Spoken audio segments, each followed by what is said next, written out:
Good morning, everybody. Start of another week. I've got my lovely niece coming in this morning for a few hours, which will be good to catch up. But I thought I'd get on here and do a couple of videos. Actually, I've got quite a lot on my mind that's relevant, and I can mix and match and get it all in one video, but that wouldn't really be sensible, would it?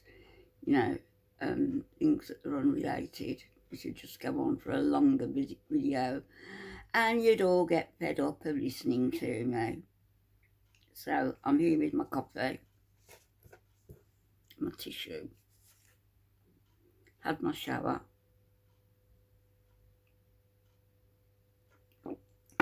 washed my hair, toweled it dry, and then just left it without combing it, and I've got this lovely frizz bit going on.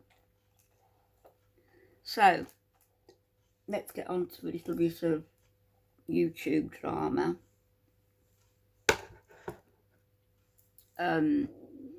Chantal, and oh gosh, did you hear that then? It's the throat strictures.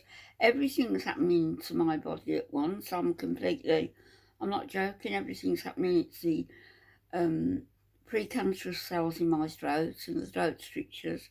That's all acting up again. The ulcer's acting up again. You all know about the problems with osteoporosis. I'm compressed now that much. I don't know, I look like a little barrel compared to how I did look just a year ago, really. It's going that quickly. Things are breaking down that quickly. I did think of going private and seeing a doctor privately, a specialist, just to ascertain whether there is anything that can, obviously it can't replace bone, but anything, a rod in my back or something, do something to sort of lift me up like I'm on a coat hanger up here, and take this pressure, because I've got all these bones pressing down on me, and it's murder, actually, it is. I had my morphine about 2 minutes ago, and I've got my morphine patches to put on. I don't know where I put the scissors. Did I pick them up? Yeah, I did. So, change my morphine patches. I really, if I don't use these, I'm immobile.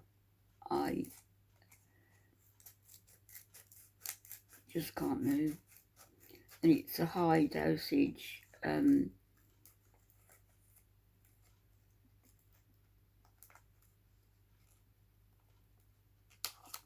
It's Transtech 70 micrograms transdermal morphine patch, buprenorphine.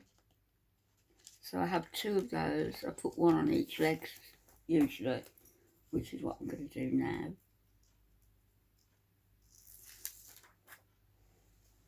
So I'm not caught out later.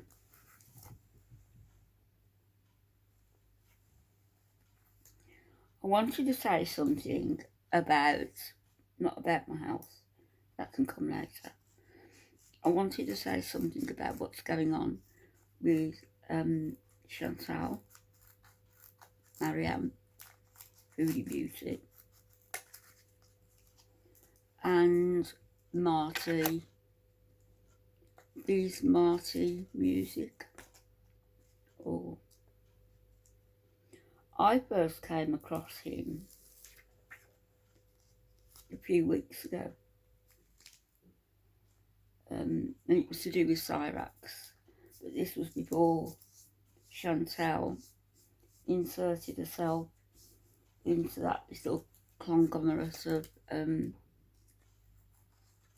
that little group. She should have known better. Chantal, her arrogance and disinclination to take advice from anybody, and her, you know, she'll just forge ahead thinking that she can say and she can do anything, and nobody's going to hit back. Look at those emails I had. Gnome and Nessio. Maybe Marty could look at those. Still got them in the folder. Police have still got them. Police have got information too. Can't do anything about it at the moment, but it's there. It's all on file here and wherever else it needs to be. But look at all those emails I got. I mean, it was upsetting, and it was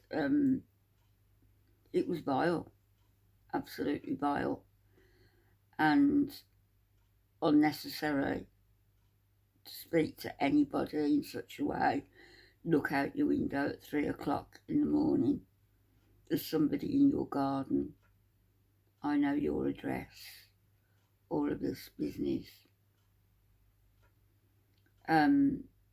Why do people go to that extent, and also attempting to bring my kids into it? The kids got nothing to do with anything. If I react to Chantal, I react honestly, and yeah, you know, there's some humour there. There is some humour to be had in what she does, and there's also a serious side. So I try to reflect that without being too mean or without being too dismissive. And I think, by and large, I am successful in doing that. I don't do the, you know, the catfishing, in order to grab views, you know. I just don't do that. I don't shout my mouth off like some of them and shout because there's drama here. You know, these people who will all write in capital letters. No, I don't. I just respond in a quiet and I hope well-mannered way. Anyhow, what's his name? Marty B's Music, is it? I'm not doing well this morning at all. I'm not doing anything.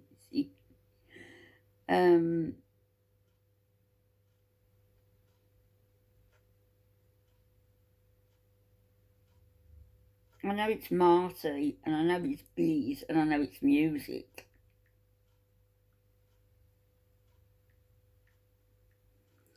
And it surprises me because it doesn't seem to, his name doesn't seem to, Music Biz Marty, I had it round the wrong way.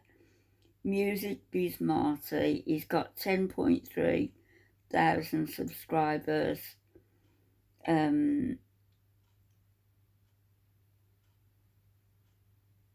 His latest one is Salah, I think it's his latest.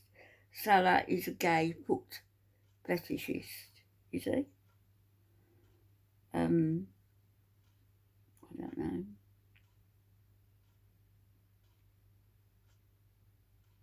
Maybe that's not the latest one.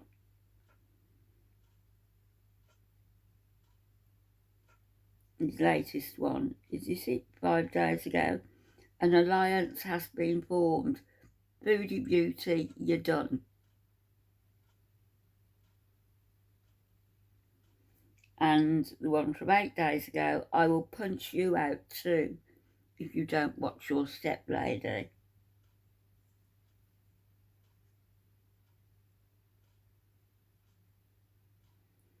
I was live streamed. Salah is a gay foot fetishist. That's from 1 hour ago. Let's ramp things up a bit a day ago. Shabbat Shalom, special delivery. It's not Jewish. Live and might send some hooks to Cornwall. Well, that's where Chantal's parents live, her mum and her stepdad. Let's show Sarah and Rudy some support during their live gaming stream.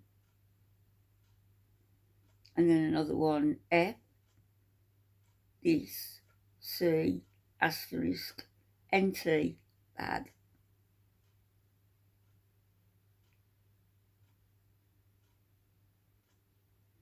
So, and on it goes.